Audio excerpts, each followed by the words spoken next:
The smooth sounds of the whispers on Tavis Smiley. And I am pleased to have you hanging out with us in this hour. It's been an amazing show already today. That first hour was amazing with Michael Isikoff and Daniel Klaidman.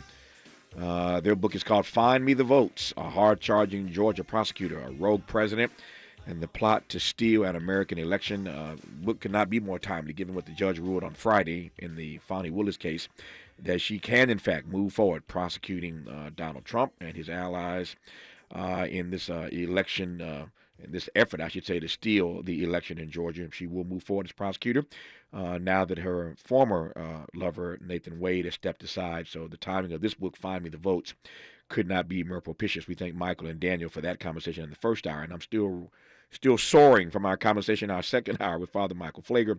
Talk about a truth teller. Lord Jesus, he is a truth teller, and honored, of course, always to be in dialogue with him.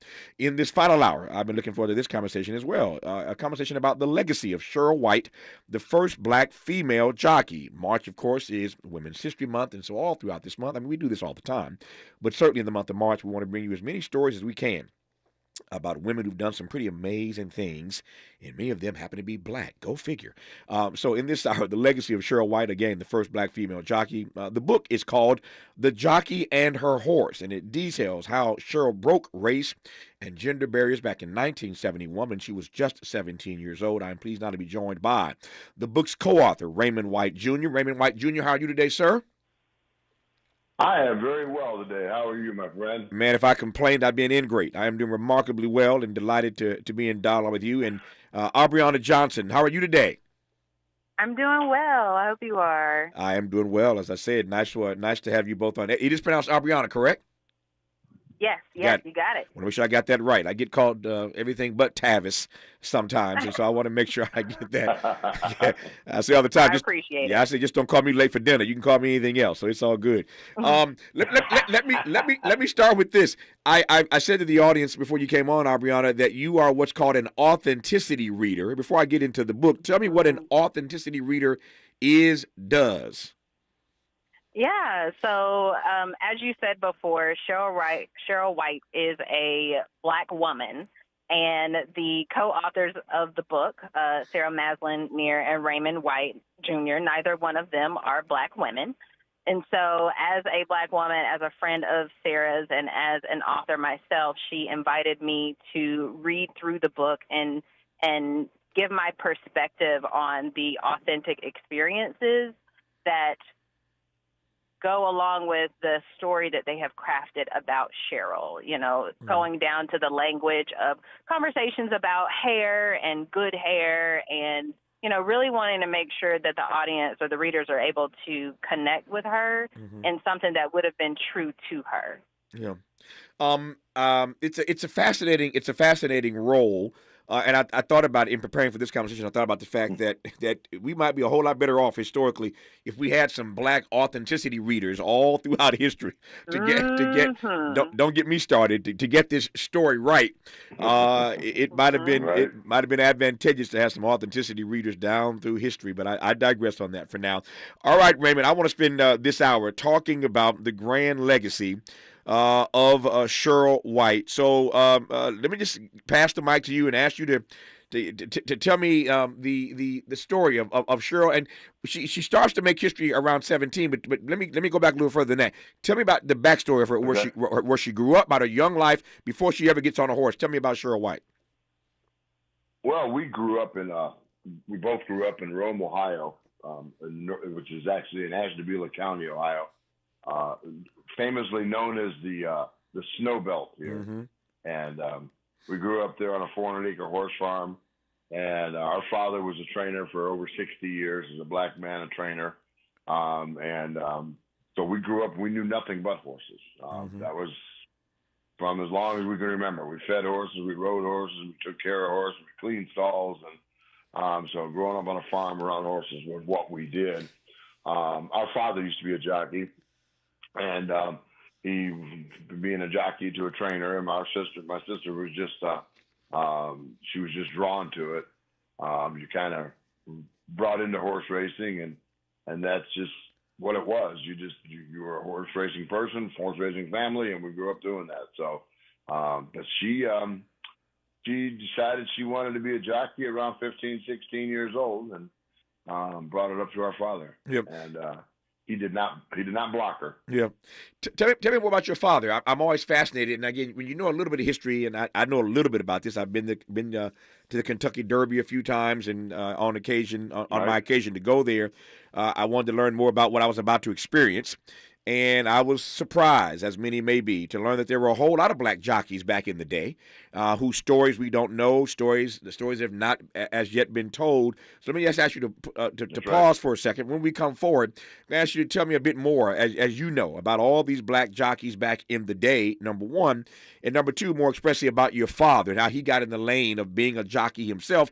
And then we'll advance to talk more about the story of your sister, Cheryl, who made history and broke all kinds of race and gender barriers when she was just 17 years old. The book is called The Jockey and Her Horse. We are celebrating in this hour, in this month, the legacy of Cheryl White, the first black female jockey. We're doing it right now on Tavis Smiley. Interrogating and unpacking. That's what we do around here. You're listening to Tavis Smiley. Hey y'all, Mona Swain here from Target's new YouTube series, My Cart is Full, where we feature black founders and creators highlighting their connection to our community. As an actor and content creator, I love using my voice to inspire young black women who look like me. When it comes to feeding my shine, seeing myself reflected in black-owned and founded products at Target brings me joy. Together, we are Black Beyond Measure. Learn more at target.com/Black Beyond Measure. Cookie wants to be a professional wrestler. I'm Cookie Serratos and I'm 11 years old. She also wants to win all the medals. That's why Cookie and her family make every day count, squeezing out her best with Go-Go Squeeze. Okay, Cookie, let's break for a Go-Go Squeeze. Go-Go Squeeze Fruit on the Go pouches are a nutritious snack made from 100% fruit with no sugar added. Call Cookie! Because when you nurture your kids, you squeeze out the best in them. Squeeze out the best with Go-Go Squeeze. Not a low-calorie food. Products range from 11 to 13 grams of sugar and 60 to 70 calories per serving. Tips to help improve your credit score in 2024. Establishing credit is an important key to achieving financial health, but building a credit history from scratch can feel challenging since you need credit to build credit. First, what does it mean to build credit?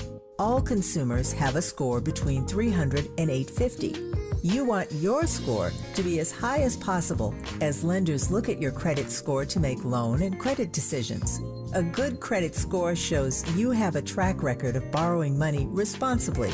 Remember, it's never too late to build or rebuild your credit. This segment is sponsored by J.P. Morgan Chase & Company.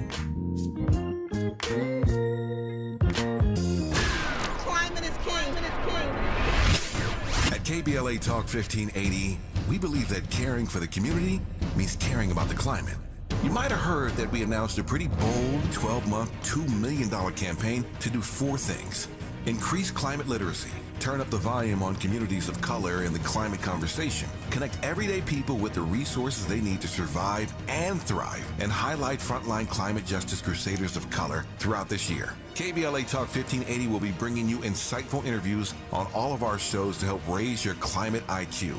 Each quarter this year, we will also be hosting free climate events in various communities throughout the city with food, fun, and forward-thinking conversations. Thanks to partners like LADWP, Metro, Caltrans, the Sierra Club, the California Community Foundation, the California Endowment, AQMD, MWD, and more. You'll also be hearing more about a couple of national town halls broadcasting live from Los Angeles, to which you will be invited. And we'll be rolling out a robust social media campaign on all our platforms, as well as an outdoor media campaign, all designed to educate, enlighten, and empower you in our fight for climate justice. We want cleaner air. Caring about the community means caring about the climate. At KBLA Talk 1580, we believe that we really can change the world if we care enough. If we care enough. If we care enough. If we care enough. If we care enough. If we care enough. Let's get back to more of this rich dialogue with Tavis Smiley.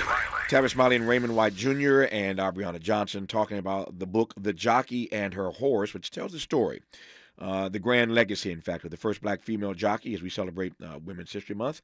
We're talking about Cheryl White, who broke all kinds of race and gender barriers back in '71 when she was just 17 years old and took on the opportunity, the challenge of being a black female jockey. So Raymond, I teased you a moment ago. Tell me more about your father. As I said, when I spent some time at the Kentucky Derby, I wanted to not be ignorant when I got there, so I started doing a little research when I got there, and I was learning so much more about all these black jockeys back in the day, and I got fascinated by that. And I've had some conversations in my career about those black jockeys. Let's talk about that part, and I'm especially and particularly interested in the backstory of your father. So take it away, sir. Well, it's funny you say that. I've actually, in this journey for the last 4 or 5 years, I've learned a lot of history myself. Yeah. Erroneously thinking that my father was one of the first black trainers, and come to find out that, as we've learned, racing used to be a black sport. Mm-hmm. You had black jockeys, you had black trainers, and 15, I believe, and correct me if I'm wrong, but 15 or 20 of the first 20 Kentucky Derbies were won by black jockeys. We also had black trainers that won the Kentucky Derby before 1900. Mm-hmm. In the late 1980s was the last time a black trainer won the Derby, and we haven't had one since. So what I've learned is that our sport was a black sport, and it got marginalized, and we got pushed out. And I found out that my father was one of the black trainers who did not get pushed out. Mm-hmm. He remained. And he had a horse in Derby in 1932 and 1944. He had a horse in Derby in 1947. As my co-author likes to famously say, he had a horse in the Derby in 1932 when he wasn't allowed himself to be in the grandstands to watch the race. Wow. So he was a jockey before they had starting gates. He started out in the 20s as a jockey and rode in rodeos and worked his way up. He was a trainer for over 60 years. Mm-hmm. And he had us pretty late in life. He had me. I was born when he was 60, and Cheryl was born when he was 52. Mm-hmm. So we were late children, and but he was a great man, and he was a great horseman on top of everything else. And I like to say that he was a great man, and I am trying to be a quarter of the man my father was, and I'm still working on that part. No, you sound like you sound like me. I feel the same way about my father. Just trying to be a quarter of the man that he was and is. Mine is still here, and I'm still trying to measure up. Yes. So I understand that feeling quite well. Let me just ask you. Let me ask you your thoughts. Your thoughts, broadly speaking, about the fact that this was once a black sport and it is not the black sport that it used to be. And I'm asking that again because while we're celebrating Women's History this month, and we'll talk more about your sister Cheryl in a moment, we just went through a month of celebrating black history and all the things that we have done. Yeah. And I often find myself in conversations with a number of friends of mine. I think immediately of my friend Wynton Marsalis, the great jazz trumpeter.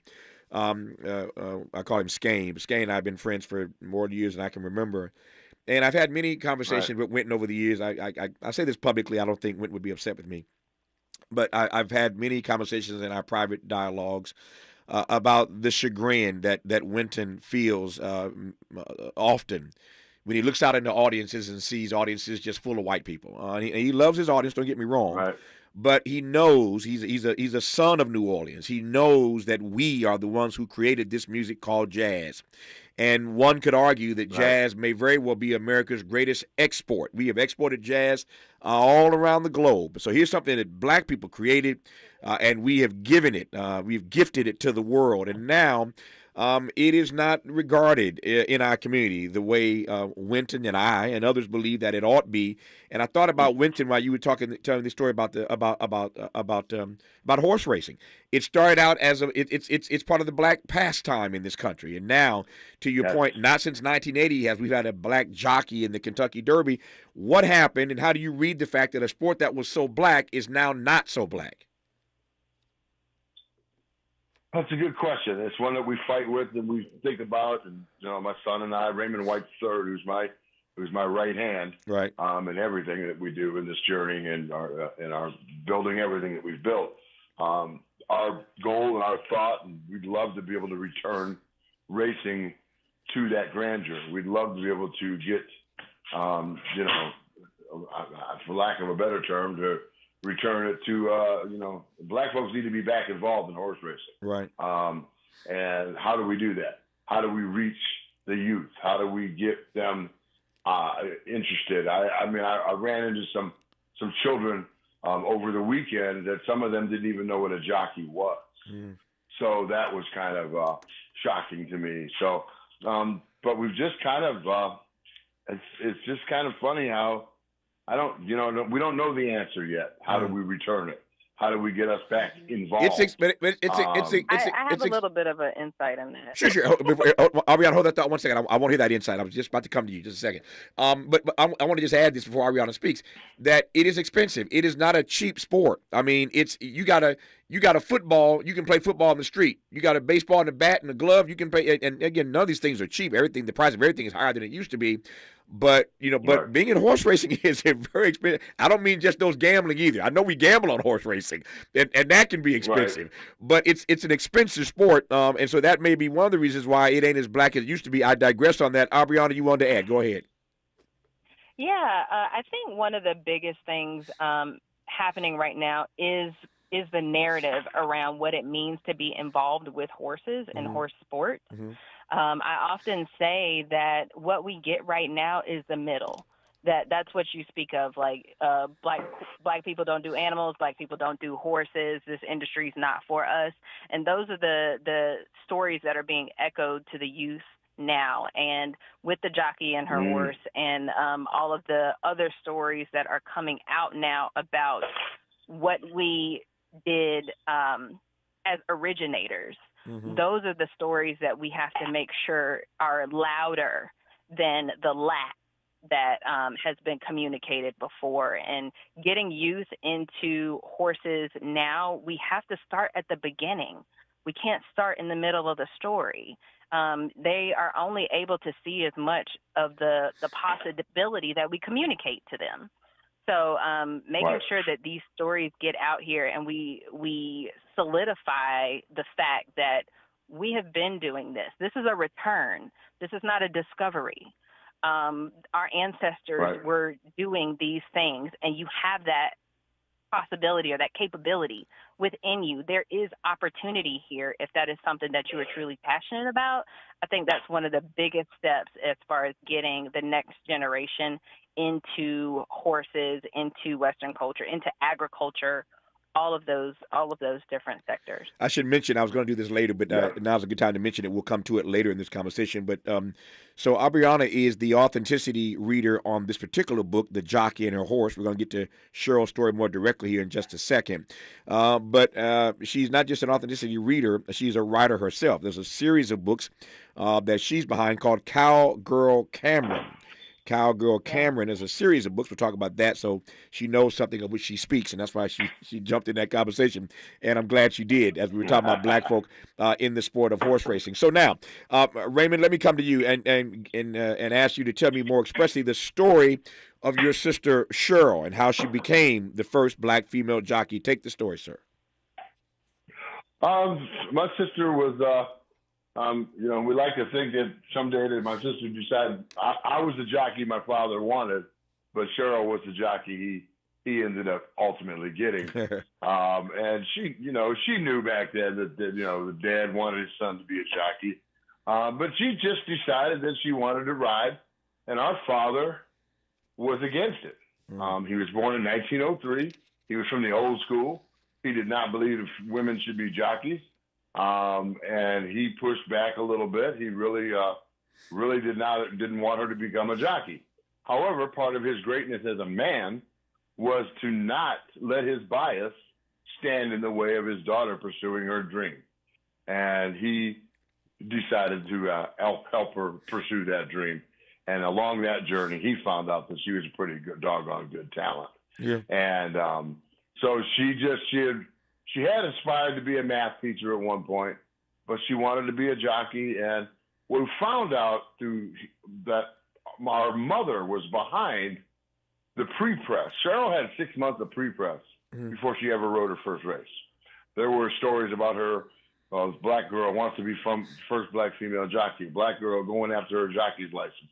All these stories were written in advance so that by the time she did ride her first race, the place was sold out. Yeah. People came there to see her, to see this 17-year-old girl to ride her first race, and it was pretty amazing. But, she it kind of came natural. We were riding horses before we could walk. Yeah. They put us on the back of a horse and put the reins in our hands and hold on. So, it was kind of natural to us. No, to your point about the press, your mother was genius in getting all that pre-press. That was pretty smart idea. I'm looking now at a cover of Jet magazine back in 1971 with your sister on the cover. So this was such a big story of her becoming the first black female jockey that she made the cover of Jet magazine. Beautiful photo here. Back in 1971. And I just love seeing her on that horse. Again, it's a pretty amazing photograph. Tell me more about the pushback that she got, the pushback your father got, trying to get others to accept a black woman, no less, in this sport. Raymond, there had to be some pushback, obviously. There was pushback. I didn't get to experience a lot of it myself because I was a 9-year-old who admired his sister. Yeah. But I found out years later that, female jockeys themselves were yelled at from the grandstands and told to go home and, cook in the kitchen. And they were heckled and harassed. And then she was, she got pushed back from just people and fans. And she got pushed back from actually a couple female jockeys. And she just, but she did not wither. Mm-hmm. In spite of that, she just stood tall, and she never let anything stand in her way. And I get asked all the time about the one word I describe my sister, and it's always fearless. Yeah, I always come back to fearless. And she rode races fearlessly, and she pursued her career without fear, or she at least had the courage to fight through that fear. Yeah. So. And she was a heck of a talent on top of everything. Yeah. Aubriana, tell me more about the role you played specifically in helping to shape and to share the story of Cheryl in the book, The Jockey and Her Horse. Yeah, absolutely. So one of the things that I look for when I was reading through the book was, is this the thought process of ideally a black woman might be going through, a young black teenager. Honestly, she was only 16, 17 when the book is taking place. So is that something that she would be thinking of? What could be missing? I know that we are not a monolith, but there is a particular conversation about good hair that Cheryl is having with her friend. And it's like, what about that identity? Hair is so important to black women. What about that it needs to be captured in this dialogue? What does that back and forth look like? How does that experience unfold and shape the identity of young black girls? And so it was just giving my input into that conversation to say, we would be using language like kinky, nap. It's not just like, oh, your hair is curly. Mm-hmm. That's not really what we would be saying, So it was really a nice opportunity to have that kind of input to say, this is some of the language that we would be using and some of the thoughts that would be going on through our heads as we're going through this experience. There's so many eyes looking at whether or not you succeed or fail. What is that experience like for a black woman in America? I should have mentioned this earlier. The book is called The Jockey and Her Horse, as I did mention, but it is inspired by the true story of the first black female jockey, Cheryl White. So the book is actually a novel. Aubriana, you first, then we'll get Raymond to sound off on this. What are again, Aubriana, you first. What are the unique challenges versus the unique opportunities to tell this story as a novel rather than a nonfiction piece, Aubriana?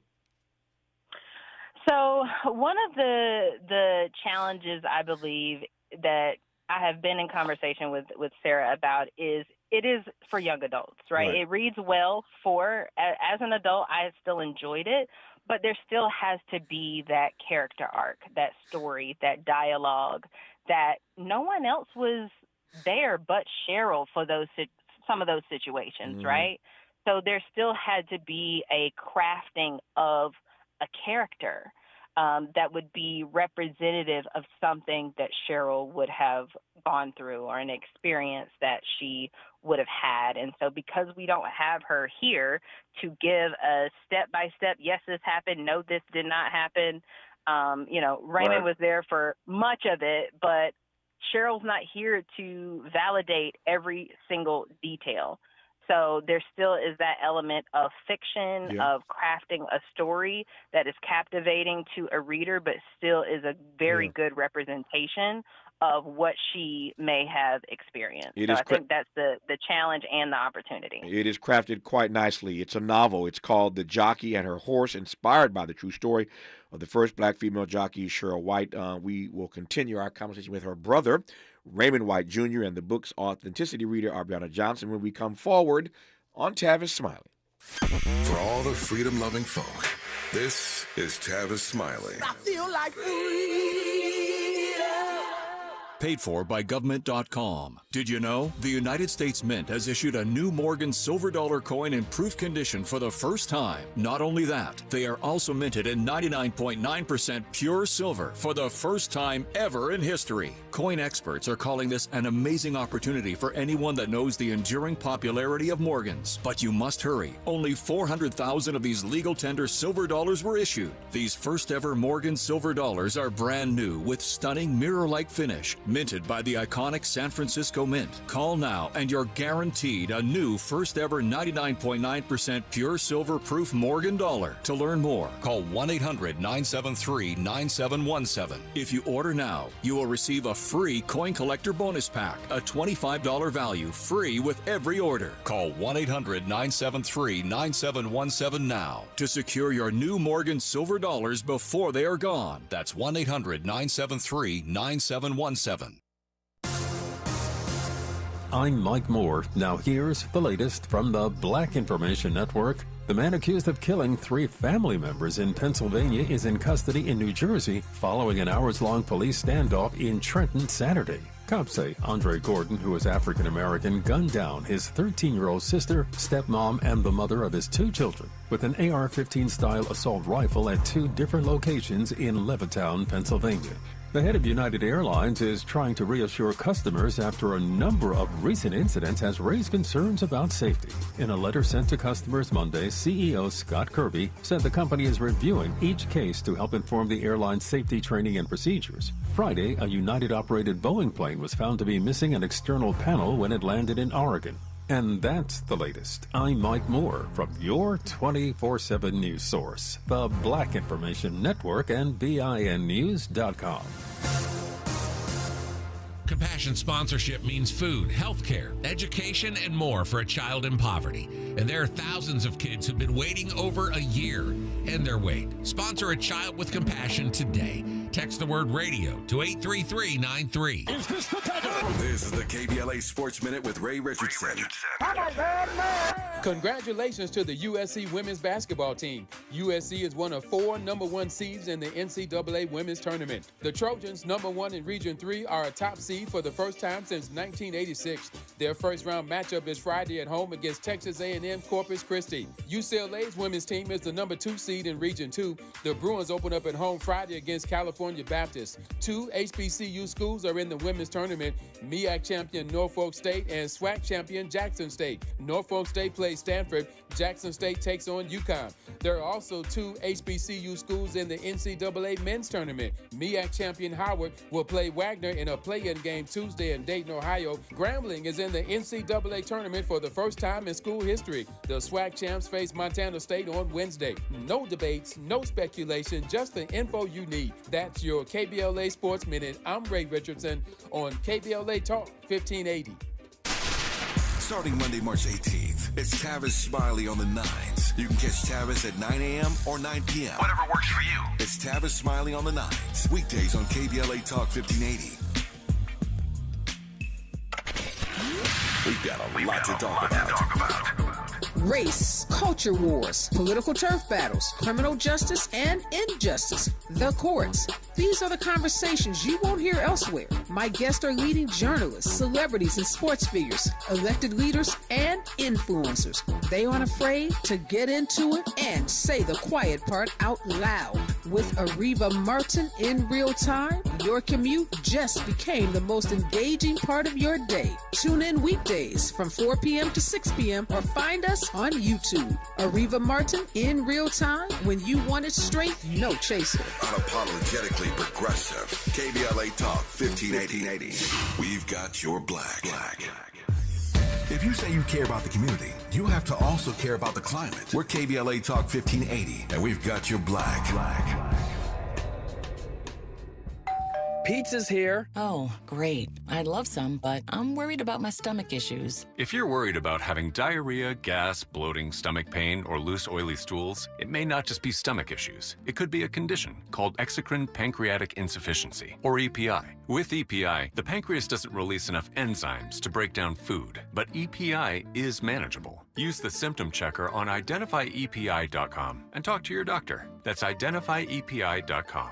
Sponsored by AbbVie. Getting quality employees to fill positions in your company is essential, but finding those people can be a major hassle unless you use ZipRecruiter. ZipRecruiter makes finding quality people a breeze. ZipRecruiter's advanced technology identifies candidates with the right skills, sends you great matches, then you can easily invite them to apply.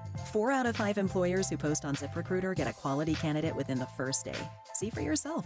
Go to ZipRecruiter.com/free to try ZipRecruiter for free. That's ZipRecruiter.com/free. Eggs are a staple in our diets, and there's only one egg with more delicious farm fresh taste plus superior nutrition.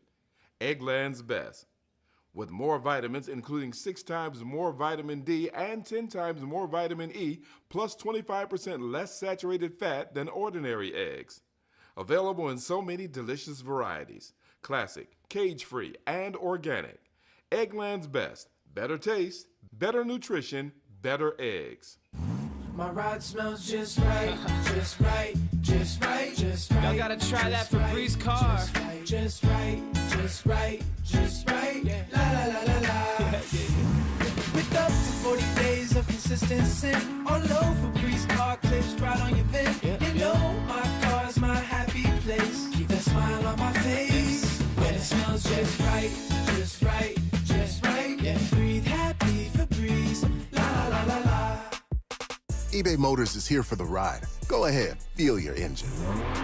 Admire that perfectly installed exhaust. Your vehicle's moving along this freeway like it was made from fresh installs and a whole lot of love.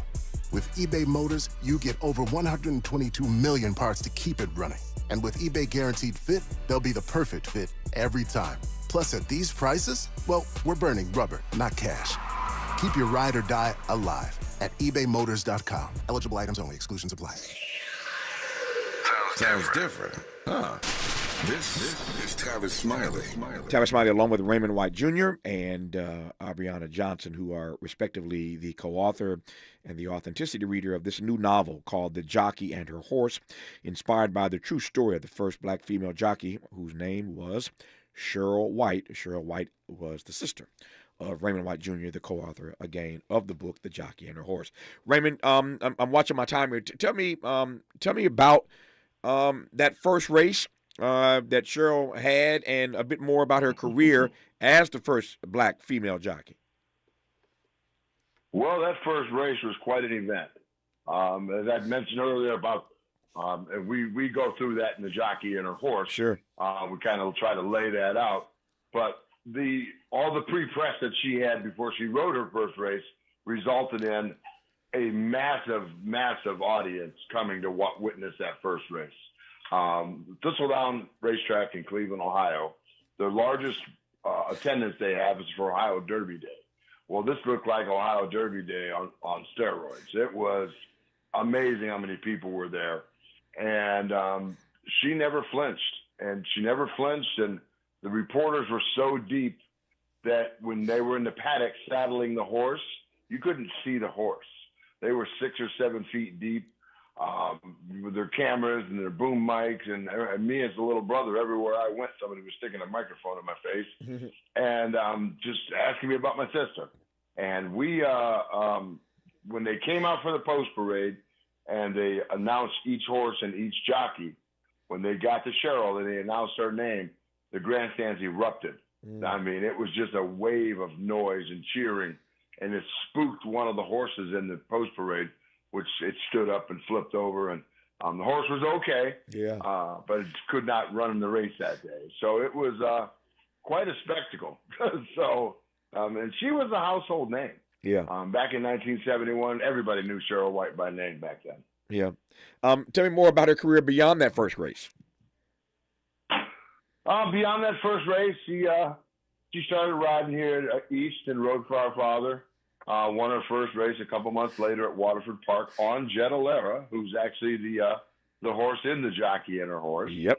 And he's a real horse, and our best horse ever. And we, but she rode won a race called Boots and Bows at the Atlantic City, which was an all female jockey race.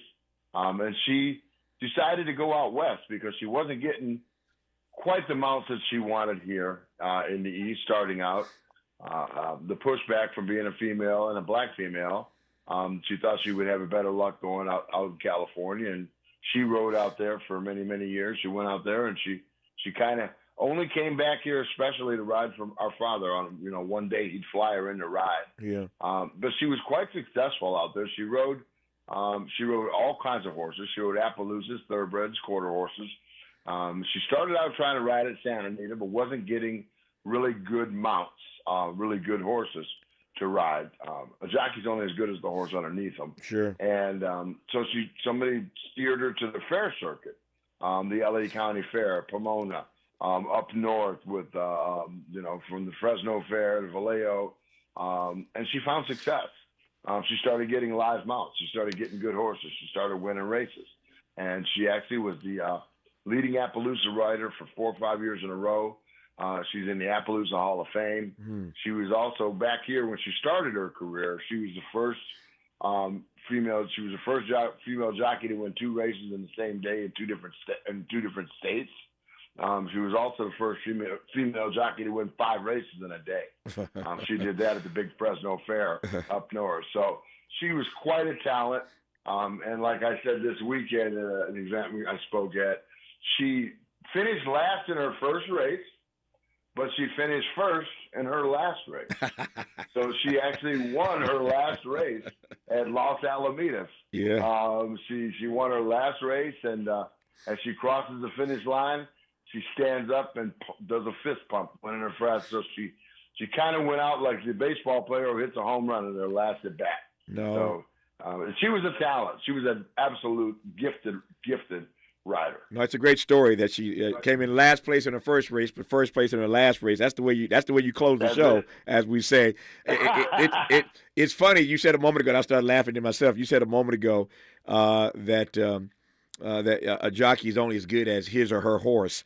And I was laughing because I was in a conversation with somebody a couple of days ago who I had to I want to be nice. It's radio. It was a come to Jesus conversation. I'll put it that way. And I said to them, don't confuse the jockey and the horse. Don't get it confused. Do not confuse the jockey and the horse. And they looked at me for a while. It took them 2 minutes to figure it out. They eventually figured out, don't confuse the jockey and the horse. So you're right, that a jockey is only as good as the horse that they are riding. And the jockey is on for the ride. I mean, I love the jockeys. But the thoroughbred, the horse is the star of the show. I digress on that point. Let me just ask you this. And again, I'm not an expert in this field. That's why you and Aubriana are on to talk about Cheryl's legacy.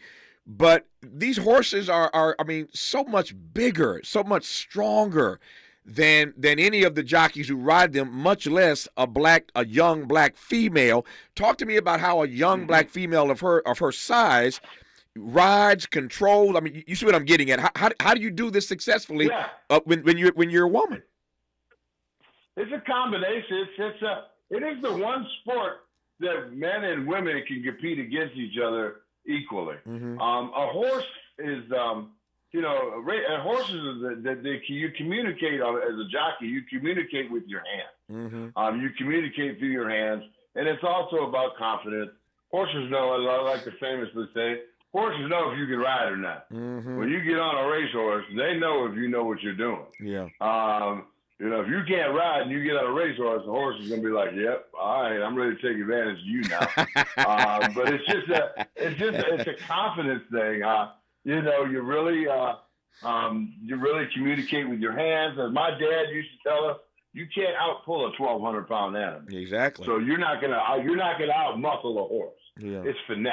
Yeah. It's finesse. It's communicating with your hands, and that really is really what makes a big difference. My father was 5'2", and he could gallop the toughest horses in the world. Yeah. And we were blessed to get his talent. How did your father? I want to get back to Aubriana. I got some things I want to ask her in a second here. But how did your father process all the success that Cheryl ended up having? You mentioned earlier in this conversation that you were the jockey he wanted. Cheryl was the jockey that he got. Over the years, how did he handle her success? He became a champion of female jockeys. I'm sure. He rode more female jockeys after that because she opened his eyes and she taught him, and he learned from her that, wow, these girls can ride. Yeah. And he rode many, many, many female jockeys after that. And then he would also, every few years or so, he'd fly Cheryl in for one day to ride a couple of our good horses and win a race and fly back out. And she was so talented that when the trainers at the racetrack where my father was knew that she was coming into town, they would want her to ride their horses that same day. Mm-hmm. So she would come into town thinking she was only going to ride 2 horses, and then find out that she's riding in 8 races because 6 other people wanted her to ride their horses too. Yeah, she's a bad sister. She was a bad sister. Her name is Cheryl White. She made history as the first black female jockey. There's a book out now, a novel celebrating her amazing journey. It's called The Jockey and Her Horse, inspired by the true story of the first black female jockey, Cheryl White. It's enjoyable. It's an enjoyable read by adults. I can attest to that. But it's certainly a beautiful read for young adults. And so I again repeat the name of the book for you to get it for your young adult readers. The Jockey and Her Horse, written by Sarah Maslin Neer and Raymond White Jr. The authenticity reader on the project is Aubriana Johnson, who we'll talk to more when we come forward on Tavis Smiley. From Lamert Park with love, this is Tavis Smiley. What is dedication? My biggest fear in the middle of my addiction was that my kids wouldn't have a father. And I started thinking, you know what? This isn't my story. I definitely had to become a better man to be a better father. It's important to me that my kids are empowered and truly believe that if they can think it, they can do it. That's dedication. Visit fatherhood.gov to hear more. Brought to you by the U.S. Department of Health and Human Services and the Ad Council. Joey from Vermont, a farmer trying to get through the winter. Adriana from South Carolina, a single mother living paycheck to paycheck. Liam from Ohio, an injured father struggling to provide for his family. Hi, I'm Shanola Hampton, and I support the Feeding America network of food banks because they help provide over 6 billion meals to people in need each year. Learn more at feedingamerica.org. It's game day at Jim's house, and the spread is impressive. Mike's already done some damage with the hot wings, and now he's dropping back and going deep for another slice of pizza. I sure hope he brought the Pepto. Mike knows the Pepto-Bismol provides fast 5-symptom relief from unexpected stomach upsets. He's no rookie. The way he's throwing back those nachos, he's the GOAT. Be ready for game day with Pepto-Bismol. When you have nausea, heartburn, indigestion, upset stomach, diarrhea. Use as directed. Keep out of reach of children. If you're looking for the most epic place on earth, let's start at the base of a massive waterfall. Then trek through the thick jungle. Then climb to the peak of a snowy mountaintop. Then once you get there, keep going. Because with intelligent 4x4 and 7 drive modes and a Nissan Pathfinder, the search is the real adventure. Available feature. Intelligent 4x4 cannot prevent collisions or provide enhanced traction in all conditions. Always monitor traffic and weather conditions. Imagine with me here for a minute the most beautiful panoramic setting. Maybe it's an endless ocean, waves crashing on a beach, or a crystal clear mountain lake, peaceful and quiet. Or maybe it's just little kids playing in the park down the street. Wherever your imagination takes you, now imagine right smack in the middle of this perfect picture, a piece of litter. Just one piece right there in the middle of it all. Doesn't exactly fit, does it? In fact, even though it's just one piece, now it's all you can see. That one piece ruins everything. And that's the thing about litter. It doesn't take much to ruin everything. One thing's for sure, it simply does not belong anywhere in California. So here's the good news. If we work together, we will change it. We don't have to let litter, even just one piece, ruin your perfect picture. Not anymore. Not ever again. Clean California. Zero litter is the goal. Brought to you by Caltrans and CleanCA.com. Ready to re-examine your assumptions and expand your inventory of ideas? More of Tavis Smiley coming your way right now. As I said, Aubriana Johnson moments ago, it is a book that can easily be enjoyed by adult readers to learn more about the story of Cheryl White, the first black female jockey. But it's a book that's intended for young adult readers.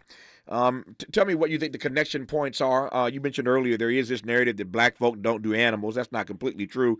Again, we discussed earlier in this conversation that early on, horse racing was a black sport. Black jockeys were racing and winning everything back in the day, even the Kentucky Derby in its early stages.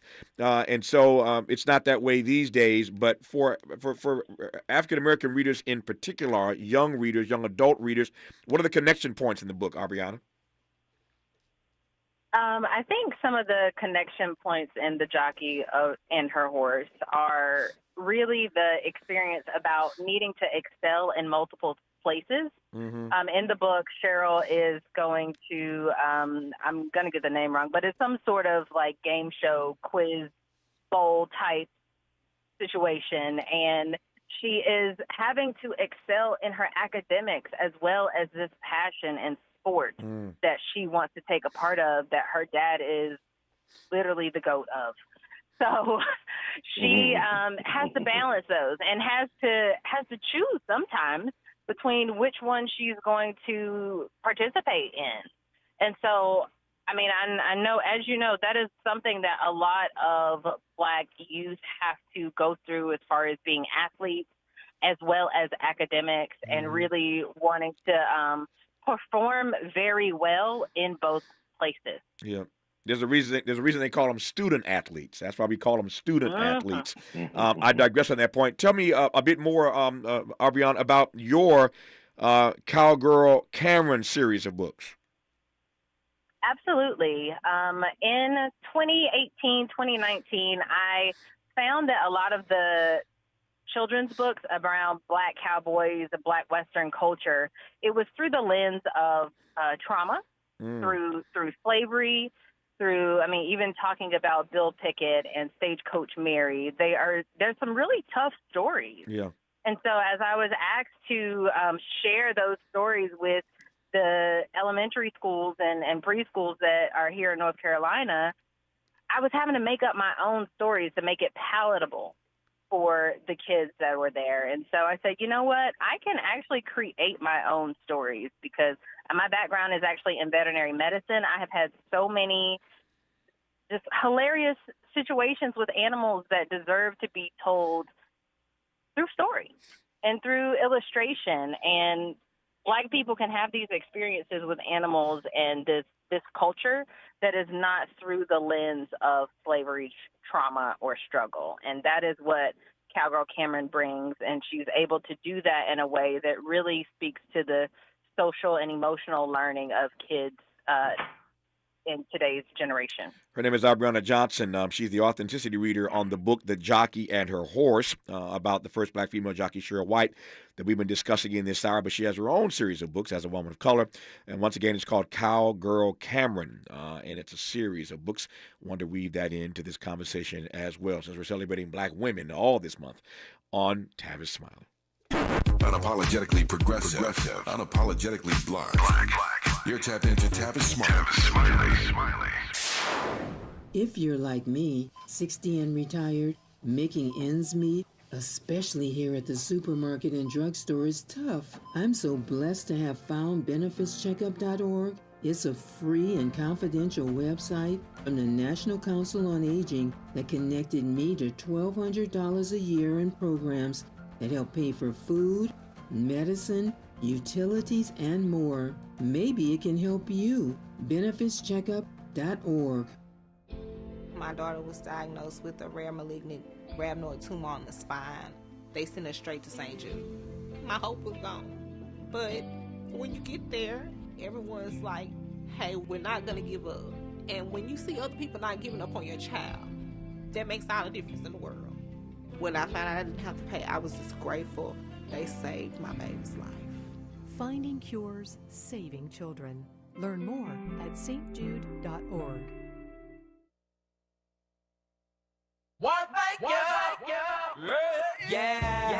The California Crusader newspaper would like to thank all of our subscribers for their support throughout the years, proudly serving the South Los Angeles and South Bay areas for more than 40 years. The California Crusader is a multicultural, black-owned, adjudicated newspaper that focuses on providing newsworthy information to the people in our community. We're constantly looking for ways to assist businesses in our community to connect with our subscribers. We provide low-cost, effective ways to promote your business with our reasonable and affordable advertising rates. You can participate by suggesting, sharing, and submitting your stories on the California Crusader newspaper Community Share Facebook group page, or visit our website at cal-cruise-news.com. That's calcruisenews.com. Then click on the Submit Now button located on the top right corner of the homepage, or text CCN to 42828. Again, text CCN to 42828. The California Crusader newspaper, working together to build a better community for our future. Subscribe today. What happens on Tavis Smiley is the talk of the town. You can now tune in to the Tavis Smiley Show weekdays at 9 a.m. and 9 p.m. Catch Tavis Smiley on the 9s weekdays exclusively on KBLA Talk 1580. KBLA Talk 1580. We've got a lot to talk about. KBLA Talk 1580 believes in community empowerment. LA's 99 neighborhood councils form the grassroots level of the Los Angeles city government. The system was created to connect LA's diverse communities to City Hall. While neighborhood council board members are volunteers, they are also public officials elected to office by the members of their community.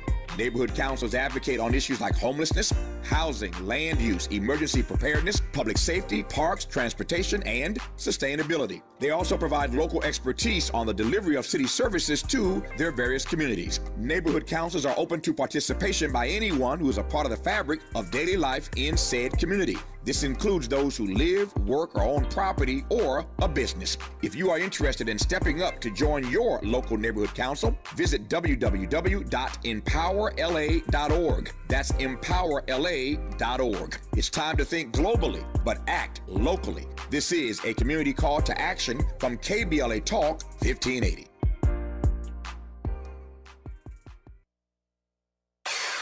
Who do you trust to get at the truth? Tavis Smiley. That's who. The conversation continues right now. Got less than 3 minutes left in this conversation with Raymond White Jr. I want to come to you before I run out of time here in the next few minutes and ask you to tell us a bit more about your sister's life, Cheryl White's life after racing. You mentioned that she came in last in her first race, went on to win a whole bunch of races in between, but finished first in her last race. What was her life like after racing? After racing, she wasn't going to leave the racetrack, the business, the industry itself. So she started galloping horses in the morning, working horses out and doing some training. And then she started getting into the administrative side, as far as being the people behind the scenes that put the races together, that make sure you get a good product every day. Yeah. She passed her steward's test to be a racing steward, but she was a placing judge. She was a placing judge. She was the jock tune clerk of scales. The joke about Cheryl, and not a joke, but seriously, that somebody said once that if you wanted to build a racetrack and start a racetrack, Cheryl White could help you do every job on the racetrack, from cleaning out the stalls to being the stewards, the top three people at the racetrack. So she knew how to do everything on a racetrack, and was a lifelong racetrack business person. And what would you say finally then, to your mind at least, as her brother and the co-author of this book, The Jockey and Her Horse, if I can say that.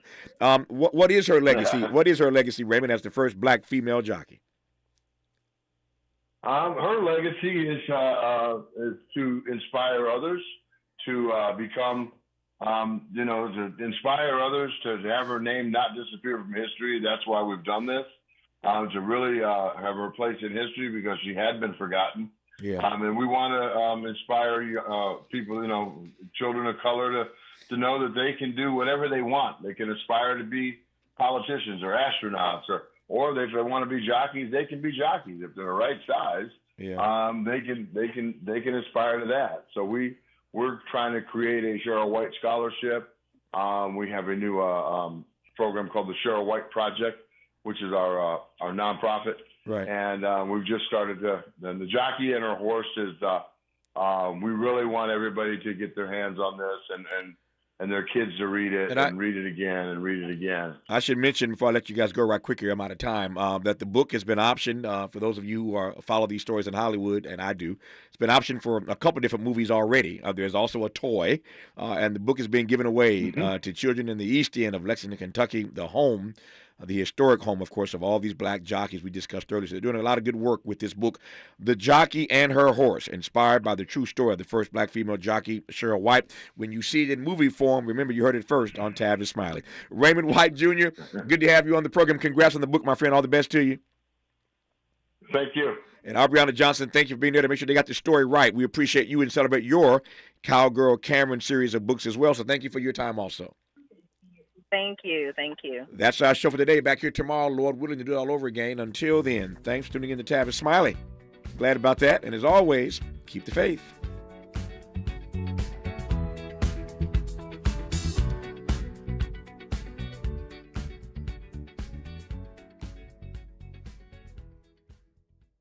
KBLA 1580 Santa Monica. I'm Mike Moore. Now here's the latest from the